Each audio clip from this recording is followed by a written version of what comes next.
ಭಾಳ ದೊಡ್ಡ ಟೀಕೆ ಈ ಗುಂಡಿಗಳದು, ಈ ಗುಂಡಿ ವಿಚಾರ, ಪಾಟ್ ಹೋಲ್ಸ್ ವಿಚಾರ ಬೈತಾ ಇದ್ದಾರೆ.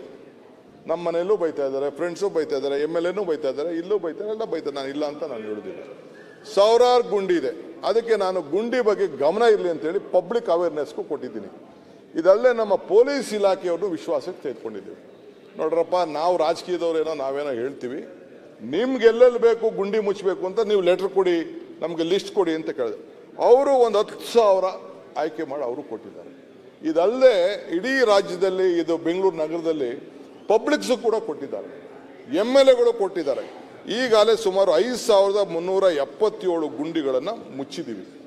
ಇನ್ನು 5,000 ಗುಂಡಿಗಳನ್ನ ಈಗ ಮುಚ್ಚಲಿಕ್ಕೆ ಈಗಾಗಲೇ ಕಾರ್ಯಕ್ರಮ ತೆಗೆದುಕೊಂಡಿದ್ದೀವಿ. ಮುಂದಕ್ಕೆಲ್ಲ ಮುಚ್ಚಿ, ಇದು ಟೆಂಪ್ರರಿ ಸೊಲ್ಯೂಷನ್. ಪರ್ಮನೆಂಟ್ ಸೊಲ್ಯೂಷನ್ಗೆ ಈಗ ನಾವೀಗಾಗಲೇ ಕೆಲವು ವ್ಯವಸ್ಥೆಯನ್ನು ನಾವು ಮಾಡ್ಕೊಂಡು ನಾವು ಬಂದಿದ್ದೀವಿ. ಅದಕ್ಕೆ ವೈಟ್ ಟ್ಯಾಪಿಂಗ್ ಯಾವ ರೀತಿ ಮಾಡಬೇಕು, ಬ್ಲ್ಯಾಕ್ ಟ್ಯಾಪಿಂಗ್ ಹೇಗೆ ಮಾಡಬೇಕು, ದುಡ್ಡು ಕೇಳ್ತಾವ್ರೆ, ಅವ್ರು ಸ್ವಲ್ಪ ಈಗ ದುಡ್ಡು ಕೊಡಬೇಕು. ನಾವು ದುಡ್ಡು ಕೊಡಲಿಲ್ಲ ಅಂದ್ರೆ ಆಗೋದಿಲ್ಲ. ಎಲ್ಲ ಬೆಂಗಳೂರು ಸಿಟಿ ಹಳ್ಳಿಯವ್ರಿಗೆ ಮಾತ್ರ ದುಡ್ಡು ಕೊಟ್ಬಿಡ್ತಾ ಇದ್ದೀರಿ ಅಂತೇಳಿ ಎಲ್ಲ ನಮ್ಮ MLAಗಳೆಲ್ಲ ಗಲಾಟೆ ಮಾಡ್ತಾ ಇದ್ದಾರೆ, ಇವರು ಗಲಾಟೆ ಮಾಡ್ತಾ ಇದ್ದಾರೆ.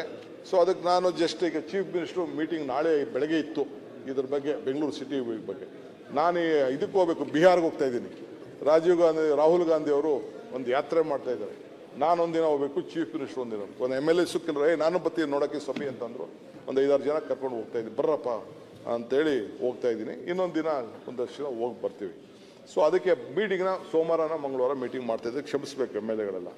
ಸೊ ವೈಟ್ ಟ್ಯಾಪಿಂಗು ಕೂಡ ಒಂದು ಪರ್ಮನೆಂಟ್ ಸೊಲ್ಯೂಷನ್ ಅಂತ ಮಾಡ್ತಾ ಇದ್ದೀವಿ. ಈಗಾಗಲೇ ಸುಮಾರು 154 ಕಿಲೋಮೀಟ್ರು 1,700 ಕೋಟಿ ರೂಪಾಯಿ ಮಾಡ್ತಾ ಇದ್ದೀವಿ. ಇದು 30 ವರ್ಷ ಅದು ಏನು ಸಮಸ್ಯೆ ಆಗೋದಿಲ್ಲ. ಆರ್ಟಿರಿಯಲ್ ಸಬ್ ರೋಡ್ಸು ಇದನ್ನು ಕೂಡ ವೈಟ್ ಟ್ಯಾಪಿಂಗಲ್ಲಿ ಕೆಲವು ತೆಗೆದುಕೋಬೇಕು ಅಂತ ಮಾಡಿದ್ವಿ. ಫಸ್ಟ್ ಫೇಸಲ್ಲಿ 633 kilometre, 32 kilometre will be taken. 7,500 ರೂಪಾಯಿ ಅದಕ್ಕೆ ಖರ್ಚು ಮಾಡ್ತಾ ಇದ್ದೀವಿ. DPR ಕೂಡ ರೆಡಿ ಇದೆ. ಈ ಗುಂಡಿ ಮುಚ್ಚಲು ಏನು ಒಂದು ದೊಡ್ಡ ಸಮಸ್ಯೆ ಇದೆ, ಇದಕ್ಕೆ ಹೊಸದಾಗಿ ಹಾಟ್ ಮಿಕ್ಸು, ಕೋಲ್ಡ್ ಮಿಕ್ಸು ಮತ್ತು ಬೇರೆ ಇನ್ನೊಂದೆಲ್ಲ ಕೂಡ ಈ ಸಂದರ್ಭದಲ್ಲಿ ಅದನ್ನು ಮಾಡಿ ಅದನ್ನು ಮುಚ್ಚಲಿಕ್ಕೆ ಒಂದು ಪ್ರಯತ್ನ ಮಾಡ್ತಾ ಇದ್ದೀವಿ. ಪಬ್ಲಿಕ್ಕಿಗೆ ನಾನು ತಮ್ಮ ಮುಖಾಂತರ ಈ ರಾಜ್ಯದ ಎಲ್ಲ ಜನತೆಗೂ ರಿಕ್ವೆಸ್ಟ್ ಮಾಡ್ಕೊಳ್ತೀನಿ, ಎಲ್ಲೆಲ್ಲಿ ನಿಮ್ಮ ಮನೆ ಮುಂದೆ ಗುಂಡಿ ಇದೆ ಅದನ್ನು ನೀವು ಫೋಟೋ ಹೊಡೆದು ವಿಡಿಯೋ ಹಾಕ್ಬಿಟ್ಟು ಇದನ್ನು ಫಿಕ್ಸ್ ಮಾಡಿಬಿಟ್ಟು ನೀವು ಕಳಿಸಿ ಅಂತ ಹೇಳಿದ್ದೀವಿ. ನಾವು ಅದಕ್ಕೆಲ್ಲ ಕೂಡ ನಾವು ಮಾಡ್ತಾ ಇದ್ದೀವಿ. ಸೊ ಅದನ್ನೆಲ್ಲ ಕೂಡ ಈಗ ವ್ಯವಸ್ಥೆ ಮಾಡ್ತಾ ಇದ್ದೀವಿ. ಈ ಒಂದು ವೈಟ್ ಟ್ಯಾಪಿಂಗ್ ಬಗ್ಗೆ ರೋಡ್ ಡೆವಲಪ್ಮೆಂಟ್ಗೆ ಒಟ್ಟು ಒಂದು ಸುಮಾರು 9,200 ಕೋಟಿ ರೂಪಾಯಿ ಅಷ್ಟು ಇನ್ವೆಸ್ಟ್ಮೆಂಟ್ ಮಾಡಬೇಕು ಅಂತ ಈಗಾಗಲೇ ನಾವು ಪ್ರಾರಂಭ ಮಾಡಿದ್ದೇವೆ. ಮತ್ತು 690 ಕೋಟಿ ರೂಪಾಯಿ ಬ್ಲ್ಯಾಕ್ ಟಾಪಿಂಗ್ ಇದು ರಸ್ತೆ ಬಗ್ಗೆ 450 ಕಿಲೋಮೀಟರ್ಗೆ ಮೇಜರ್ ಅಟ್ರಿಯಲ್ ಮತ್ತು ಸಬ್ ಅಟ್ರಿಯಲ್ ರೋಡ್ಗೆ ತೆಗೆದುಕೊಳ್ಳಿಕ್ಕೆ ಈಗಾಗಲೇ ಕೆಲಸ ಕೂಡ ನಾವು ಪ್ರಾರಂಭ ಮಾಡಿದ್ದೀವಿ. ಇದಲ್ಲದೆ LED ಲೈಟಿಂಗ್ನ ಚೇಂಜ್ ಮಾಡಬೇಕು. ಪಾಪ ಮಾದೇವಪುರದವರು ಮತ್ತು ಹಿಂದೆ ಸೋಮಣ್ಣ ಅವರು ಅವ್ರ ಕ್ಷೇತ್ರದಲ್ಲಿ ಕೆಲವು ಚೇಂಜ್ ಮಾಡಿದರು. ನಿಂಬಾವಳಿ ಕೆಲವರು ಮಾಡಿಸಿದ್ರು, ಅಲ್ಲೂ ಮಾಡಿಸಿದ್ರು. ಅದನ್ನು 4 ಪ್ಯಾಕೇಜ್ ಮಾಡಿ ಈಗ ವರ್ಕು ಕೂಡ ಸ್ಟಾರ್ಟ್ ಆಗಿದೆ. ಸ್ವಲ್ಪ ಹಣ ಕೂಡ ಉಳಿತದೆ. ಒಂದು 180 ಕೋಟಿ ರೂಪಾಯಿ ಅಷ್ಟು ಬೆಂಗಳೂರು ನಗರಕ್ಕೆ ಆಗ್ತದೆ. ಇದಲ್ಲದೆ ಪ್ಲಾನಿಂಗ್ ಫೀಸು ಅಮೆಂಡ್ಮೆಂಟ್ ವಿಚಾರದಲ್ಲಿ ಕೆಲವೆಲ್ಲ ಮಾತಾಡ್ತಾ ಇದ್ದಾರೆ. ಅದಕ್ಕೆ ಹೊಸದಾಗೆಲ್ಲ ಕೆಲವೆಲ್ಲ ಏನೇನೋ ಇಶ್ಯೂಸ್ ಬಂತು. ಬೆಂಗಳೂರು ನಗರಕ್ಕೆ ಸುಮಾರು 4,500 ಕೋಟಿ ರೂಪಾಯಿ ಈಗಾಗಲೇ ಉಳಿತಾಯ ಆಗಿದೆ. ಕೆಲವು ರಿಕವರಿ ಕೂಡ ನಾನು ಈಗಾಗಲೇ ಹೇಳಿದ್ದೇನೆ, ಅದು ಕೂಡ ನಾವು ಮಾಡ್ಕೊಂಡು ಬಂದಿದ್ದೇವೆ. ಜೊತೆಗೆ ಬೆಂಗಳೂರು ನೀರು ಫಾರ್ ದಿ ಫಸ್ಟ್ ಟೈಮ್ ನನಗೊಂದು ದೊಡ್ಡ ನೆಮ್ಮದಿ. ಈ 5th ಸ್ಟೇಜು ಭಾಳ ದಿನದಿಂದ ಪೆಂಡಿಂಗ್ ಇತ್ತು. ಪಾಪ MLAಗಳೆಲ್ಲ ಸಹಕಾರ ಕೊಟ್ಟರು. ನಮ್ಮ ಸೋಮಶೇಖರ್ ಇರ್ಬೋದು, ವಿಶ್ವನಾಥ್ ಇರ್ಬೋದು, ಎಲ್ಲ ಬಂದಿದ್ರು, ಬಸವರಾಜ್ ಎಲ್ಲ ಬಂದಿದ್ರು, ತೊರೆಕಾಡಿನಲ್ಲಿಗೆ ಬಂದಿದ್ರು. ಪಾಪ ಇನಾಗ್ರೇಷನ್ ಬಂದಿದ್ರು ಅವರು. ಯಾಕೆಂದರೆ 110 ವಿಲೇಜಸ್ ಇತ್ತು, ಅದು ಕೂಡ ಮುಚ್ಚೋಗಿತ್ತು. ನಮ್ಮ ಕೃಷ್ಣಪ್ಪನವ್ರ ಏರಿಯಾದ ಅದು ಸ್ವಲ್ಪ ನಿಂತಿತ್ತು, ನಮ್ಮ ಕೃಷ್ಣಪ್ಪನವರು, ಅವರು ಕೂಡ ಸಹಕಾರ ಕೊಟ್ಟರು. ಈಗ ಎಲ್ಲ ಹಳ್ಳಿಗಳಿಗೂ ಕೂಡ ಎಲ್ಲ ಇದಕ್ಕೂ ನೀರು ಕೊಡ್ತಾ ಇದ್ದೀವಿ. ಆಮೇಲೆ ದುಡ್ಡು ಕಟ್ಟಕ್ಕಾಗಲ್ಲ ಅಂತ 12 ಇನ್ಸ್ಟಾಲ್ಮೆಂಟ್ ಕೂಡ ಕೊಟ್ಟಿದ್ದೇವೆ. ಕೊಟ್ಬಿಟ್ಟು ಅದು ಕೂಡ ಈಗ ಆಗಿದೆ. 775 MLD ಪ್ರತಿದಿನ ಆಗ್ತಾ ಇದೆ. ಸುಮಾರು 3.5 ಲಕ್ಷ ಜನರಿಗೆ ಇದರಿಂದ ಅನುಕೂಲ ಆಗ್ತದೆ. ಕನೆಕ್ಷನ್ ಅಂದರೆ ಜನರ ಅಂದರೆ ಕನೆಕ್ಷನ್ ಇದು ಅನುಕೂಲ ಆಗ್ತದೆ. ಸೊ ಒಟ್ಟು 2,100 ಕಿಲೋಮೀಟರ್ ಅಷ್ಟು ಈ ವಾಟರ್ ಸಪ್ಲೈ ನೆಟ್ವರ್ಕನ್ನು ಈಗ ತೆಗೆದುಕೊಂಡಿದ್ದೇವೆ. ಒಟ್ಟು 50 ಲಕ್ಷ ಜನರಿಗೆ ಬೆನಿಫಿಷರೀಸ್ ಇದಕ್ಕೆ ಆಗ್ತಾ ಇದೆ. ಸೊ ಇದೊಂದು ದೊಡ್ಡ ಐತಿಹಾಸಿಕವಾದಂಥ ವಿಚಾರ ಒಂದು ಗಮನಕ್ಕೆ ತಂದು BWC ಹಿಸ್ಟ್ರಿಲಿ. ಆಮೇಲೆ ಕೆಲವರೆಲ್ಲ ನನ್ನ ಮೇಲೆ ಗಲಾಟೆ ಮಾಡಿದ್ರೆ ಎಲ್ಲ ಏರಿಸ್ಬಿಟ್ಟೆ, ನೀರಿಗೂ ಏರಿಸ್ಬಿಟ್ಟಲ್ಲ ನೀನು ಅಂತ. ವಿಧಿನೇ ಇಲ್ಲ, 14 ವರ್ಷದಿಂದ ಆಗಿರಲಿಲ್ಲ. ಸೊ ಏನೋ ಒಂದು ಸ್ಮಾಲ್ ನಾಮಿನಲ್ಲಾಗಿ ಏನೋ ಒಂದು ಪೈಸಾ 2 ಪೈಸಾನ ಏರಿಸಿದ್ದೀನಿ. ಎಲ್ಲೂ ಗಲಾಟೆ ಪಲಾಟೆ ಏನಿಲ್ಲ. ಬೈಯೋರು ಬೈಕೊಳ್ತಾ ಇದ್ದಾರೆ. ಇದಲ್ಲದೆ ಈ ಕಾವೇರಿ ಆನ್ ವೀಲ್ಸ್ ಅಂತ ಈ ಸಂಚಾರಿ ಕಾವೇರಿ ಅಂತೇಳಿ ಈ ಫಸ್ಟ್ ಆಫ್ ಇಟ್ಸ್ ಕೈಂಡ್ ಈ ದೊಡ್ಡ ರ್ಯಾಕೆಟ್ ಇತ್ತು. ಅದಕ್ಕೂ ಕೂಡ ಇದನ್ನು ಹೆಲ್ಪ್ಲೈನ್ ಮಾಡಿ ಅದಕ್ಕೂ ಕೂಡ ಯಾರಿಗಾರು ಸಾಮಾನ್ಯ ಜನರಿಗೆ ಸುಮಾರು 1000 ರೂಪಾಯಿ ಒಳಗಡೆ ಇದನ್ನು ನೀರನ್ನು ಕೊಡಬೇಕು ಅಂತೇಳಿ ಅದನ್ನು ಕೂಡ ಒಂದು ವ್ಯವಸ್ಥೆನ ಕೂಡ ಮಾಡಿದ್ದೇವೆ. ಇದಲ್ಲದೆ ಸರಳ ಕಾವೇರಿ ಅಂತ ಕೂಡ ಅದನ್ನು ಕೂಡ ಮಾಡಿ 600 ಸ್ಕ್ವೇರ್ ಫೀಟ್ ಇರೋರಿಗೆ ಅವ್ರು ಬರೀ ಒಂದು 1000 ರೂಪಾಯಿ ಕಟ್ಟಿದ್ರೆ ಸಾಕು, ಅದನ್ನು ಕೂಡ ಮಾಡಿ 12 ತಿಂಗಳಿಗೆ ಒಂದು ಇನ್ಸ್ಟಾಲ್ಮೆಂಟ್ ಮಾಡಿ ಅದಕ್ಕೆ ಕೂಡ ಒಂದು ವ್ಯವಸ್ಥೆಯನ್ನು ಕೂಡ ನಾವು ಮಾಡಿದ್ದೇವೆ ಅಧ್ಯಕ್ಷೆ. ಸೊ ಹಂಗೆ ಈ ಸಂದರ್ಭದಲ್ಲಿ ಈ ಕೆಲಸಗಳನ್ನು ನಾವು ತೆಗೆದುಕೊಂಡಿದ್ದೇವೆ. ಸೊ ಬೆಂಗಳೂರು ಕುಡಿಯೋ ನೀರಿನ ವಿಚಾರದಲ್ಲಿ ಮುಂದಕ್ಕೆ 6ನೇ ಸ್ಟೇಜ್ಗೆ ಒಂದು ರೆಡಿ ಮಾಡಿ ಇಟ್ಕೊಂಡಿದ್ದೀವಿ. ಸ್ಟೇಜ್ಗೂ ಅದಕ್ಕೂ ಕೂಡ ಏನು ಮಾಡಬೇಕು ಅಂತ ಒಂದು 6000 ಕೋಟಿ ರೂಪಾಯಿ ಅಷ್ಟು ಒಂದು ಪ್ಯಾಕೇಜ್ ಕೂಡ ರೆಡಿಯಾಗಿದೆ. ಈಗಾಗಲೇ ಸುಮಾರು ಅದಕ್ಕೂ ಕೂಡ ಈಗ 110 ವಿಲೇಜ್ಗಳಿಗೆ ಮನೆಗೂ ಹೋಗಿ ಕೇಳ್ತಾ ಇದ್ದೀವಿ, ನೀವು ತಗೊಳ್ಳಿ, ಇಲ್ಲಿಗಲ್ ತೆಗೆದುಕೊಳ್ಳೋದು ನಿಲ್ಲಿಸಿ. ಈಗ ಮೊನ್ನೆ ಒಂದು ಅಮೆಂಡ್ಮೆಂಟ್ ತಂದರು ನಮ್ಮ ಬೋಸ್ರಾಜ್ ಅವರು, ಇದನ್ನು ಸ್ವಲ್ಪ ಕಂಟ್ರೋಲ್ ಮಾಡಬೇಕು ಈ ಬೋರ್ವೆಲ್ಗಳದು ಅಂತೇಳಿ ತೆಗೆದುಕೊಂಡು ಬಂದಿದೆ. ಅದಕ್ಕೂ ಕೂಡ ಇದನ್ನು ವ್ಯವಸ್ಥೆನ ನಾವು ಮಾಡಿದ್ದೀವಿ. ಇದಲ್ಲದೆ ತಮ್ಗೆ ಈಗಾಗಲೇ ಗೊತ್ತಿದೆ 2 ಪ್ಯಾಕೇಜಿನ ಮಾಡಿರೋದು ಟನಲ್ಗೋಸ್ಕರ. ಅದಕ್ಕೆ ಟೀಕೆ ಬರ್ತಾ ಇದೆ, ಅದಕ್ಕೆ ನಾನು ಮಾತಾಡ್ತೀನಿ. ಅದಕ್ಕೆ 17.5 ಕಿಲೋಮೀಟ್ರು 17.16,000 ಕೋಟಿ ರೂಪಾಯಿ ಬಂಡವಾಳ. ಈಸ್ಟ್ ವೆಸ್ಟು KR ಪುರಮಿಂದ ಮೈಸೂರು, ಅದು ನೆಕ್ಸ್ಟ್ ಸ್ಟೇಜಲ್ಲಿ 23 ಕಿಲೋಮೀಟರ್ ಅದಕ್ಕೆ ಬರ್ತೇವೆ. ಅದಕ್ಕೂ ಕೂಡ ಅದಕ್ಕೆ ಈಗಾಗಲೇ ಟೆಂಡರ್ ಕೂಡ ನಾವು ಕರೆದಿದ್ದೀವಿ. ಕೆಲವರು ಇಲ್ಲ ನೀನು ಜಾಸ್ತಿ ವಸ್ತು ಮಾಡಿದ್ಯಾ ಅದು ಇದು ಅಂತೇಳಿ ಮಾಡ್ತಾಯಿದ್ರು. ಬೇರೆ ರಾಜ್ಯದ್ದು ಇದೆ ನನ್ನ ಹತ್ರ. ಬೇರೆ ರಾಜ್ಯದಕ್ಕಿನ್ನ ಬೇರೆ ರಾಜ್ಯದ ಕೂಡ ನಾನು ಎಲ್ಲೆಲ್ಲಿ ಎಷ್ಟೆಷ್ಟು ರೇಟ್ ಫಿಕ್ಸ್ ಮಾಡಿದ್ದಾರೆ ಅಂತ ಇದೆ. ಅವ್ರು ಲೆಕ್ಕ ಹಾಕೊಂಡ್ರೆ ನಾವು 40% ಕಡಿಮೆ ಇದ್ದೀವಿ.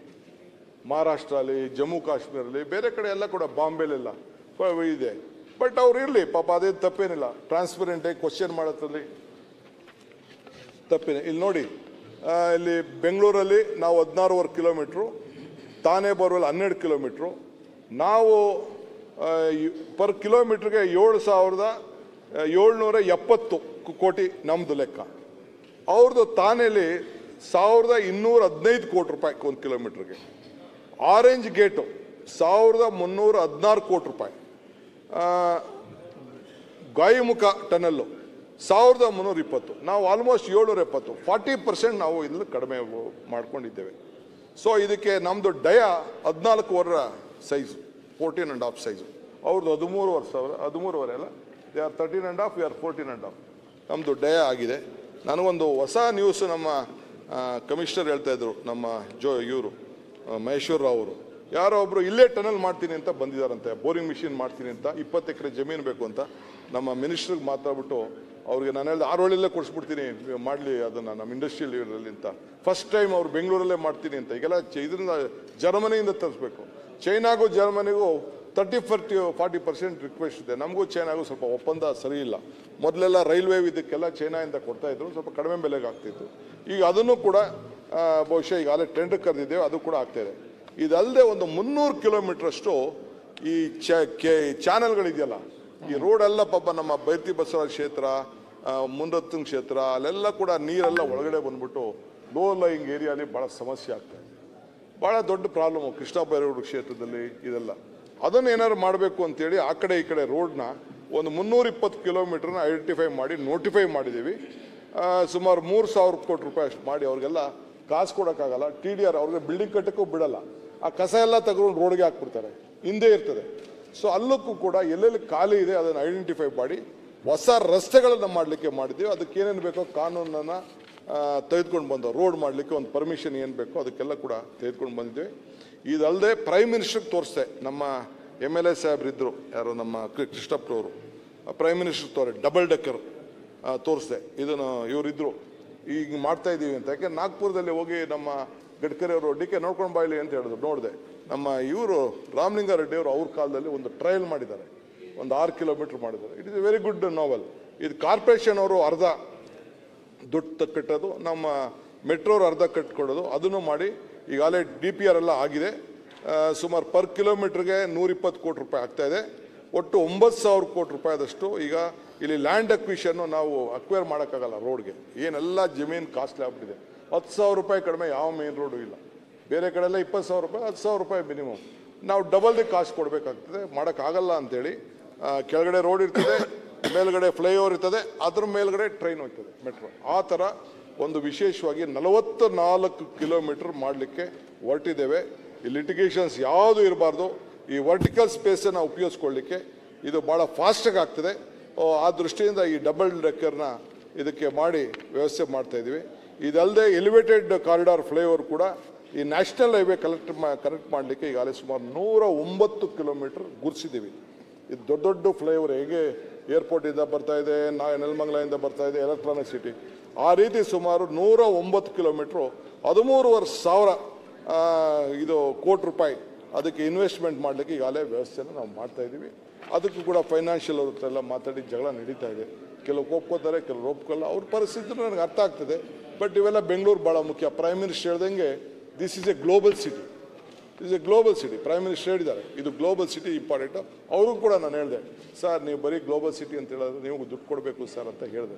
ಡಿ.ಕೆ ಇದನ್ನು ನೋಡ್ತೀನಿ, ನನಗೂ ಅರ್ಥ ಆಗ್ತಾ ಇದೆ. It is very important. ನಾನು ಹೇಳಿದೆ ಹಿಂದೆ ಎಲ್ಲ ಕೊಟ್ಟಿದ್ದಾರೆ ಸರ್, ನಿಮ್ಮ ಏನು ಕೊಟ್ಟಿಲ್ಲ, ಸೆಂಟ್ರಲ್ ಗೌರ್ಮೆಂಟ್ ಇಂದ ಏನು ದುಡ್ಡು ಕೊಟ್ಟಿಲ್ಲ ಅಂತೇಳಿ ಅವ್ರಿಗೂ ಕೂಡ ಹೇಳಿದ್ದೇನೆ. ಅವ್ರಿಗೂ ಕೂಡ ಒಂದು ನಾನು ರೆಪ್ರೆಸೆಂಟೇಷನ್ ಕೊಟ್ಟಿದ್ದೀನಿ ಅವ್ರಿಗೆ. ನಾನು ಭಾಷಣ ಮಾಡುವಾಗ ಮಾತಾಡೋಣ ಅಂತಿದ್ದೆ. ಅಲ್ಲಿ ಮೆಟ್ರೋ ರೈಲ್ವೆ ಸ್ಟೇಷನಲ್ಲಿ ಇದು ಒಂದು ಪ್ರೋಗ್ರಾಮ್ ಇತ್ತು, ಇಲ್ಲೊಂದು ಪ್ರೋಗ್ರಾಮ್ ಇತ್ತು. ಇಲ್ಲಿ ವೆಲ್ಕಮ್ ಮಾಡೋದಿತ್ತು, ಅಲ್ಲಿ ಸೋಮಣ್ಣ ಮಾಡೋದಿತ್ತು. ಒಂದೇ ಪ್ರೋಗ್ರಾಮ್ ಆಗೋಯ್ತು. ಸೊ ಇನ್ನು ಯಾಕೆ ನಾನು ಸುಮ್ಮನೆ ಇನ್ನು ಅವ್ರ ಹತ್ರ ಜಗಳ ಆಡೋದು ಅಂದ್ಬಿಟ್ಟು ನಾನೇ ಒಂದು ರೆಪ್ರೆಸೆಂಟೇಷನ್ ಕೊಟ್ಟು ಪ್ರೈಮ್ ಮಿನಿಸ್ಟರ್ ಕೊಟ್ಟಿದ್ದೀನಿ. ತೆಗೆದುಕೊಂಡು ಹೋಗಿದ್ದಾರೆ. ಐ ಥಿಂಕ್ ನೋಡೋಣ. ಎಲ್ಲರದ್ದು ರಿಕ್ವೆಸ್ಟ್ ಮಾಡ್ತೀನಿ, ನೀವೆಲ್ಲ ಸ್ವಲ್ಪ ಪ್ರೆಷರ್ ಬಿಲ್ಡಪ್ ಮಾಡಿ. ನಿಮ್ಮ ಬೆಂಗಳೂರು ಇದು, ನನ್ನ ಬೆಂಗಳೂರಲ್ಲ, ನಮ್ಮದು ನಿಮ್ಮೆಲ್ಲ ಸೇರಿ ಒಟ್ಟಾಗಿ ನಮ್ಮ ಬೆಂಗಳೂರು ಇದು. ಇದಕ್ಕೆ ನಾವು ಮಾಡಬೇಕು. ಇದಲ್ಲದೆ ಗಾರ್ಬೇಜ್ಗೆ ಏನು ನಮ್ಮ ಅಶ್ವತ್ಥಾಯಣ ಇದ್ರ ಸಿಟಿ, ಆ ಸಿಟಿ, ಈ ಸಿಟಿ, ಗಾರ್ಬೇಜ್ ಸಿಟಿ ಏನು ಯಾವ ಕಾಲದಲ್ಲಿ ಇರಲಿಲ್ಲ. ಇದು ನನ್ನ ಹತ್ರ ಇಲ್ಲೇ ಫೋಟೋಗಳಿದ್ದಾವಪ್ಪ.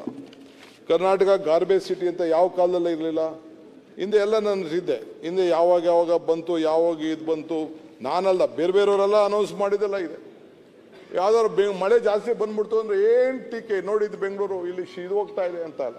ಮೊನ್ನೆ ಇವತ್ತು ಏನಾಯಿತು, ನಿನ್ನೆ ಡೆಲ್ಲಿಲಿ, ಬಾಂಬೆಲಿ ಏನಾಯಿತು, ಡೆಲ್ಲಿಲಿ ಏನಾಯಿತು, ಗುಜರಾತಲ್ಲಿ ಏನಾಯಿತು, ಬಿಹಾರಲ್ಲಿ ಏನಾಯಿತು, ಎಲ್ಲ ಕೂಡ ಇದು ಕಾರುಗಳೆಲ್ಲ ತೇಲಿ ಹೋಗ್ತಾ ಇದೆ.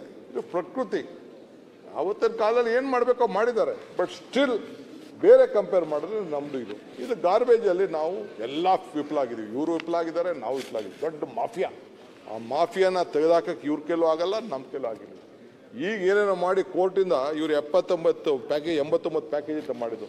ಅದನ್ನು ಕೋರ್ಟ್ಗೆ ಹೋಗ್ಬಿಟ್ಟು ಇವರೇ ಯಾರೋ ಹೋಗಿ ಸ್ಟೇ ಮಾಡಿಸ್ಬಿಟ್ರು. ಇವರೆಲ್ಲ ಇಂಟರ್ನಲ್ ಇದಕ್ಕೆ ಹೋಗಿ ಸುಮ್ಮನೆ ಅದು ಅಲಾಟ್ಮೆಂಟು. ಪಾಪ ಎಮ್.ಎಲ್.ಎ ಕಂಟ್ರೋಲ್ ಇಲ್ಲ, ಎಮ್.ಎಲ್.ಎ ಮರ್ಯಾದೆ. ಇನ್ನು ಮಧ್ಯೆ ಕಸ ಎತ್ತಲಿಲ್ಲ ಅಂದರೆ ಗಲಾಟೆ ಆಯ್ತದೆ. ಇವರು ಸುಮ್ಮನೆ ಹೆಂಗೆ ಅಡ್ಜಸ್ಟ್ ಮಾಡ್ಕೊಂಡು ಸುಮ್ಮನೆ ಇದ್ದು. ಅದಕ್ಕೆ ಏನೋ ಮಾಡಿ ಈಗ ಕೋರ್ಟಲ್ಲಿ ಪರ್ಮಿಷನ್ ಕೊಟ್ಟರು. ಒಂದೊಂದು ಕ್ಷೇತ್ರಕ್ಕೆ ಒಂದೊಂದು ಅಂತ ಹೇಳಿ ಒಂದು ಪ್ಯಾಕೇಜ್ ಮಾಡಿದ್ದೀನಿ. ಅದನ್ನು ಟೆಂಡರ್ ಕರೆದಿದ್ದೀನಿ. ಅದನ್ನು 4 ಪ್ಯಾಕೇಜ್ ಎಕ್ಸ್ಟ್ರಾ ಮಾಡಿದ್ದೆ. ಯಾಕೆಂದರೆ ದೊಡ್ಡ ಏರಿಯಾಗಳು ಕೆಲವೆಲ್ಲ ಇದೆ, ಅಂಥದ್ದೆಲ್ಲ ಮಾಡಿ ಅದು ಕೂಡ ಟೆಂಡರ್ ಕರೆದಿದೆ. ಈ ಸೆಕೆಂಡ್ರಿ ಕಲೆಕ್ಷನ್ನು, ಪ್ರೊಸೆಸಿಂಗ್ ವೇಸ್ಟು, ನಾನು ಅಧ್ಯಕ್ಷ ಇದನ್ನು ಮಾಡಬೇಕಾದ್ರೆ ಚೆನ್ನೈಗೆ ಹೋಗಿದ್ದೀನಿ, ಹೈದ್ರಾಬಾದ್ಗೆ ಹೋಗಿದ್ದೀನಿ, ಡೆಲ್ಲಿ ಹೋಗಿದ್ದೀನಿ, ಎಲ್ಲ ಕಡೆನೂ ಹೋಗಿ ನೋಡ್ಕೊಂಡು ಬಂದಿದ್ದೀನಿ. ಇಂಡೋರ್ಗೊಂದು ಹೋಗೋಕ್ಕಾಗಲಿಲ್ಲ ಅಷ್ಟೇ. That is one of the best city ಅಂತ ಹೇಳಿದ್ರು. ಇಂಡೋರಲ್ಲಿ ಇರೋದ್ರಲ್ಲಿ ಒಳ್ಳೆ ಚೆನ್ನಾಗಿದೆ ಅಂತ ಹೇಳಿದ್ರು. ಅದೊಂದು ಹೋಗೋಣ ಅಂತಿದೆ. Election time. ಇನ್ನು ಹೋಗಿ ಅವ್ರನ್ನೇನಾರು ಹೊಗಳಬಿಟ್ರೆ ಇನ್ನು ಅದು ಬೇರೆ ಬೈತಾರೆ.